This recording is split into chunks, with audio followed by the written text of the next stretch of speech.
बिस्मिल्लाहिर्रहमानिर्रहीम। अस्सलाम वालेकुम डियर स्टूडेंट्स एंड व्यूअर्स। आज हम इंग्लिश ग्रामर का मेन पार्ट शुरू करने जा रहे हैं।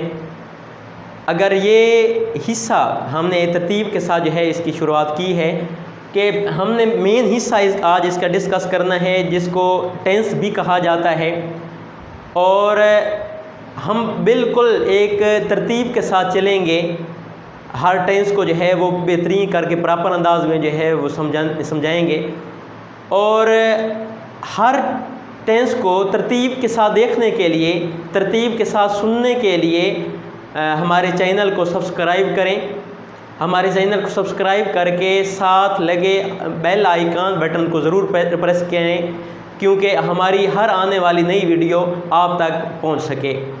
आज हम इंग्लिश ग्रामर का मेन हिस्सा शुरू करने जा रहे हैं।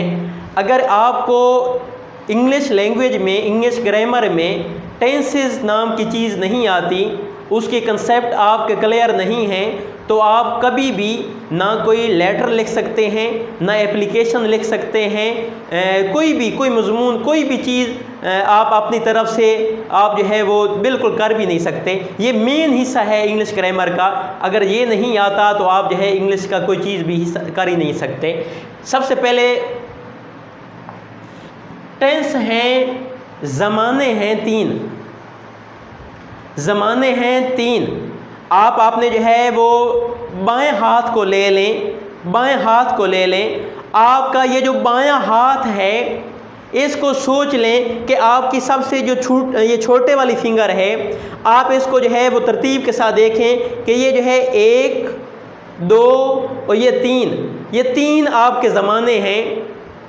ये फिंगर हाथ पर, बाएं हाथ पर मैं इसलिए समझा रहा हूँ क्योंकि कोई भी काम होता है आप उसको कह सकते हैं कि मैं इसको जो है बाएं हाथ से कर सकता हूँ। मैं भी इसी तरह समझाना चाहता हूँ आपके ग्रामर जो है वो आप कह सकें कि ये जो है मेरे बाएं हाथ का काम है। इसलिए ये इसके तीन हिस्से हैं। एक ज़माना ये है प्रेजेंट का, ये ज़माना है पास्ट का, और ये है फ्यूचर का। फिर आगे मज़ीद अल्लाह ताला ने आपके हाथ में 4 उंगलियां बनाई हैं। ये 4, एक आपका ये प्रेजेंट का, ये आपका प्रेजेंट कंटिन्यूस का, ये आपका प्रेजेंट परफेक्ट का, और ये आपका प्रेजेंट परफेक्ट कंटिन्यूस टेंस का। ये आपने समझना है, पहले गौर करना है कि इस पर आपके 3 ज़माने हैं। फिर आपका ये प्रेजेंट, फिर ये कंटिन्यूस, ये परफेक्ट कंटिन्यूस टेंस। इस तरह आपके ये 4 उंगलियां हैं। अब 4 में मज़ीद जो है वो 3 हिस्से बनाए गए हैं। 3 ये और 3 ये बनाए गए हैं। इस तरह इनको कुल मिला के इनके ये जो पोर्शन बनाए गए हैं, ये जो पोर्शन बनाए गए, ये 12 बनते हैं। और आपके ज़माने, आपके टेंसेस भी 12 बनते हैं। आप फिंगर टिप्स पर याद कर सकते हैं कि आप हर एक हिस्से को, हर एक पोर्शन को, ये 1, 2, 3, 4, ये मेन 4 टेंस हो गए। आगे फिर उनके जो है वो किस्में हैं। इस तरह आप जो है ये 12 हिस्से हैं इस उंगलियों में। आप जो है वो 12 टेंसेस सीखेंगे। मज़ीद फिर जो है थोड़ा ब्रीफली बता देते हैं। ज़माने हैं 3, एक है प्रेजेंट का, एक है पास्ट का, एक है फ्यूचर का। फिर हर एक की मज़ीद 4 किस्में हैं। प्रेजेंट की 4, पास्ट की 4 और फ्यूचर की 4। इस तरह आपके टेंसेस जो है वो 12 बन गए। आज हम पहला टेंस जो है वो शुरू करते हैं। सबसे पहले हमारा टेंस है प्रेजेंट। प्रेजेंट का मतलब होता है मौजूदा। जैसे आपकी हाज़िरी लगाई जाती है तो वो जो है, जो बच्चा मौजूद है, हाजिर है, उसको हम कहते हैं ये प्रेजेंट है, ये हाजिर है। इस तरह ये प्रेजेंट इंडेफिनिट टेंस, फ़ेल हाल मुतलक। अब यहाँ पर कोई भी टेंस करने से पहले, कोई भी टेंस याद करने से पहले उसकी पहचान का याद होना बहुत ज़्यादा ज़रूरी है। जब तक 12 टेंसों की पहचान, हर टेंस की पहचान अपनी है, अगर आप इनकी पहचान याद नहीं करेंगे आपको टेंस नहीं आ सकेंगे। इसलिए सबसे पहले इसकी पहचान पर जोर देंगे। सबसे पहले इसकी पहचान जो है वो है प्रेजेंट इंडेफिनिट की पहचान के उर्दू फ़िक्रे के आखिर में ता है, ती है, ते हैं, ताहू आता है। इस तरह ता है, प्रेजेंट इंडेफिनिट में मिसाल के तौर पर वो खेलता है, ता है, वो खेलती है, वो खेलते हैं, मैं खेलता हूँ। इस तरह जिस फिक्रे के आखिर में आपको ता है, ती है, ते हैं, ताहू आ जाए, वो समझ जाएं कि आपका ये पहला टेंस है, इसका नाम है प्रेजेंट इंडेफिनिट टेंस। पहचान, ता है, ती है, ते हैं, ताहू आता है। उसके बाद आपका फ़िक्रा बनाने का तरीका है। फ़िक्रा बनाने का तरीका जो है वो जो सब्जेक्ट हैं, पिछले टॉपिक में हमने डिस्कस किया है, जो सब्जेक्ट होते हैं, सब्जेक्ट दो किस्मों के होते हैं। एक सब्जेक्ट है आपका वैध का और एक सब्जेक्ट है आपका जमा का। सबसे पहले नंबर पर आपके जो वैध सब्जेक्ट हैं वो है ही, शी, इट, अली,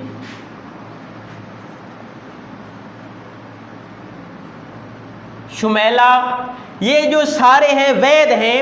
इनके साथ आपने क्या करना है कि ये जो आपके सब्जेक्ट हैं, ये जो आपके प्रोनाउन हैं, ये जो नाउन, ये प्रोनाउन, इनको सबको क्या बोलेंगे? सब्जेक्ट।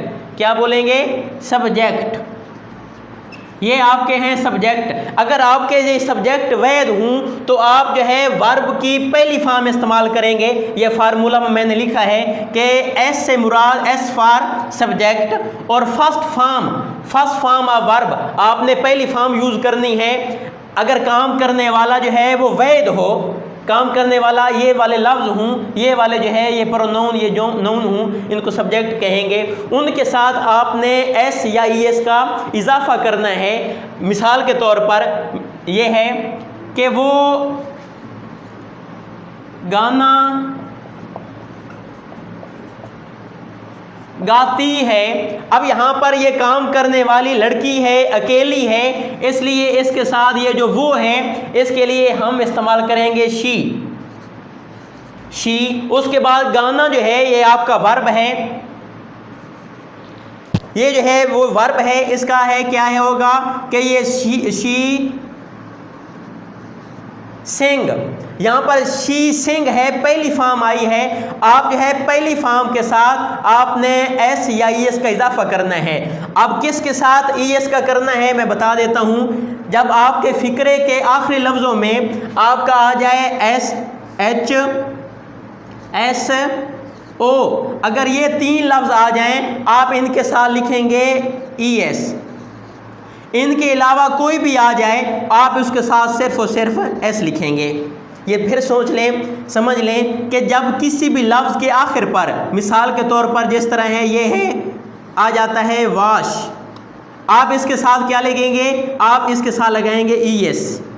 जिस तरह है मिसाल के तौर पर यह है ओ, आप इसके जो है वो ये आपने गो लगाया, आखिर पर ओ आया, आपने इसके साथ ई एस लगा देना है। इस तरह ये अगर तीन लफ्ज़ एच, एस, ओ आ जाए आप इसके साथ जो है ई एस का इजाफा करेंगे। अगर इनके अलावा, इन तीन लफ्ज़ों के अलावा आपके पास कोई और आ जाए सब्जेक्ट, कोई भी और सब्जेक्ट आ जाए, आप उसके साथ जो है ई एस का इजाफा नहीं करेंगे। मिसाल के तौर पर आपके जो है वो फ़िक्रे के आखिर पर आ जाता है लर्न। अब यहाँ पर जो है जब आपको ई एस लगाना मतलूब हो तो आप क्या करेंगे? आप इसके साथ ई एस नहीं लगा सकते, आप हमेशा इसके साथ लगाएंगे एस। इसलिए क्योंकि ये तीन लफ्ज़ों के अलावा ये एन आया है यहाँ पर, इसलिए इसके साथ आप एस लगाएंगे, ना कि आप ई एस लगाएंगे। यहाँ पर जो है वो देखिए फ़िक्रा को कि काम करने वाला आपका वैद है, काम करने वाला आपका शी है। आप यहाँ पर पहली फॉर्म के साथ ई एस नहीं लगा सकते, इसलिए नहीं लगा सकते क्योंकि ये आखिर पर जी है। अगर इन तीन लफ्ज़ों में से कोई होता तो हम यहाँ पर ई एस लगा देते। अब यहाँ पर है सिर्फ ये शी सिंग्स अ सॉन्ग, वो गाना गाती है। अब मिसाल के तौर पर कि आप यहाँ पर शी सिंग्स अ सॉन्ग, यहाँ तक आपका फिक्र मुकम्मल हो गया कि काम करने वाला वह था, आपने एस या ई एस का इजाफा कर दिया। एक और कर लेते हैं, मिसाल देते हैं।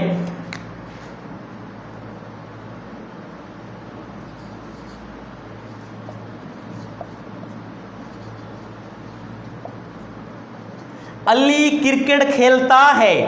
अब काम करने वाला सब्जेक्ट जो है वो आपका है अली। आप यहाँ पर कहेंगे अली।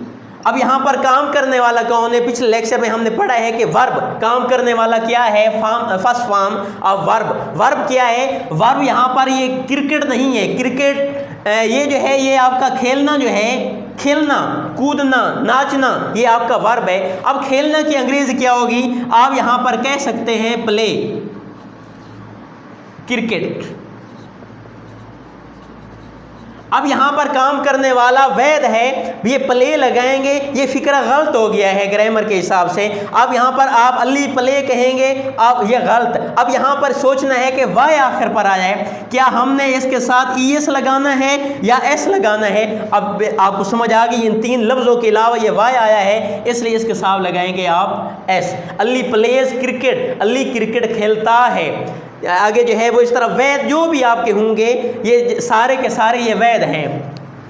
ये जितने भी प्रोनाउन खड़े हैं, ये जितने भी सब्जेक्ट हैं आपके, ये सारे के सारे जो हैं ये वैद हैं। ही हो जाए आप एस या इसकी इजाफा करेंगे, शी के साथ करेंगे, एट के साथ करेंगे, अली, असलम, अकरम, नजमा जो भी आ जाए उसके साथ करेंगे, शुमैला जैसे मिसाल दी है। इन जो भी वैद आ जाए आप जो है वो उसके साथ एस या इसकी इजाफा करेंगे।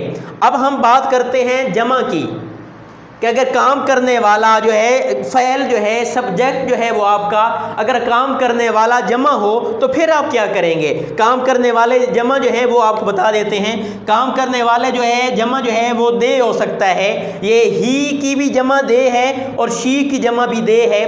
दे, वी, यू, आई। आई के बारे में बच्चे बहुत ज़्यादा परेशान हो जाते हैं कि आई को जमा क्यों कहा, क्यों? मैं आपको एक मिसाल देता हूँ कि ये जो काम करने वाले वैद हैं ये समझ लें, ये जो एस या ई एस हैं ये शी के गनमैन हैं, ये वर्ब के गनमैन हैं। हमने जो भी वैद होगा उसके साथ गनमैन भेजेंगे। मतलब ये यहाँ पर अकेली थी, हमने ये गनमैन भेज दिए। अली यहाँ पर अकेला था, एस जो है समझ लें गनमैन है, यहाँ पर जो है ये मतलब ये इसके साथ गनमैन भेज दिया। अब जब आई से हमने पूछा कि तेरे साथ भी गनमैन भेज दें, इसने कहा नहीं, क्योंकि आई का मतलब होता है मैं, और मैं मतलब मैं हूँ, बाकी सब कुछ भी नहीं। यहाँ पर भी आई जो है, आई से पूछा कि तेरे साथ गनमैन भेज दें, उसने कहा नहीं, मेरे साथ भी गनमैन ना भेजें, क्योंकि मैं जो है मैं हूँ, इसलिए इसके साथ भी एस या इसका इजाफा नहीं करेंगे। आप आई के साथ भी तामल करेंगे जमा वाला। और यहाँ पर आ जाता है, मिसाल के तौर पर आ जाते हैं टीचर्स, ये भी जमा है। अगर टीचर होता तो ये वैद होता, इसके साथ एस या इसके इजाफा करते। अब ये जमा है इसलिए जो है यहाँ पर एस या इसके इजाफा नहीं करेंगे। अब यहाँ पर मिसाल देख लें, तुम खाना खाते हो। अब यहाँ पर काम करने वाला जो है तुम आया है, तुमको क्या कहेंगे? यू, तुम। अब खाना, ये जो खाना जो है, ये खाना जो है ये एक वर्ब है, ये एक आपका फेल है, ये आपका काम है। अब यहाँ पर खाना की अंग्रेजी होगी ईट। क्या होगी? ईट। अब यहाँ पर जब आपने ईट लगाया उसके साथ आप लगा दें ये फूड। अब यहाँ पर यू ईट फूड। अब यहाँ पर आप एस या ई एस के इजाफा नहीं करेंगे, क्योंकि ये तुम, ये जमा है, और जमा के साथ अभी आपको मिसाल दी है कि आपने गनमैन नहीं भेजने, क्योंकि ये पहले ही जमा है, इसके साथ गनमैन भेजने की ज़रूरत ही नहीं है, क्योंकि ये जमा है, ज़्यादा सारे हैं, गनमैन भेजने की ज़रूरत ही नहीं है। एक और आपको मिसाल देते हैं, आपको मतलब मज़ीद कंसेप्ट क्लियर करने के लिए। मैं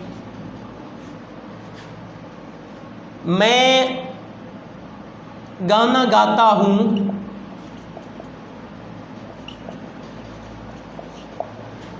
क्या होगा? आई सिंग अ सॉन्ग। अब यहाँ पर आई सिंग, मैं गाता हूँ, अ सॉन्ग एक गीत, मैं गाना गाता हूँ। अब यहाँ पर एस के साथ भी एस या इस का इजाफा नहीं करेंगे। क्यों नहीं करेंगे? क्योंकि आई भी समझता है कि मैं जमा हूँ, मैं जो है वो मेरे साथ भी जमा वाला तावन किया जाए, ना कि मुझे वैध समझा जाए। अब यहाँ पर यू के साथ भी नहीं किया, आई के साथ भी नहीं करेंगे, दे के साथ भी एस या इसके इजाफा नहीं करेंगे। मिसाल के तौर पर वो खेलते हैं, हम कहेंगे दे प्ले, हम खेलते हैं वी प्ले, यू तुम खेलते हो यू प्ले, आई मैं खेलता हूँ आई प्ले, असातिज़ा खेलते हैं, आप कहेंगे टीचर्स प्ले। अब यहाँ पर ये जो जितने भी ये प्रोनाउन, जितने भी आपके ये सब्जेक्ट आए हैं, इनके साथ आप एस या एस के इजाफा बिल्कुल नहीं करेंगे, और जो वैध हैं उनके साथ आप एस या एस के इजाफा करेंगे। और किस के साथ एस का इजाफा करेंगे? ये तीन लफ्ज़ आपको बताए हैं, एच, एस और ओ लफ्ज़ के आखिर पर आ जाए, आप उसके साथ ई एस का इजाफा करेंगे। अगर इन तीनों लफ्ज़ों के अलावा और कोई भी आ जाए, आप उसके साथ सिर्फ एस का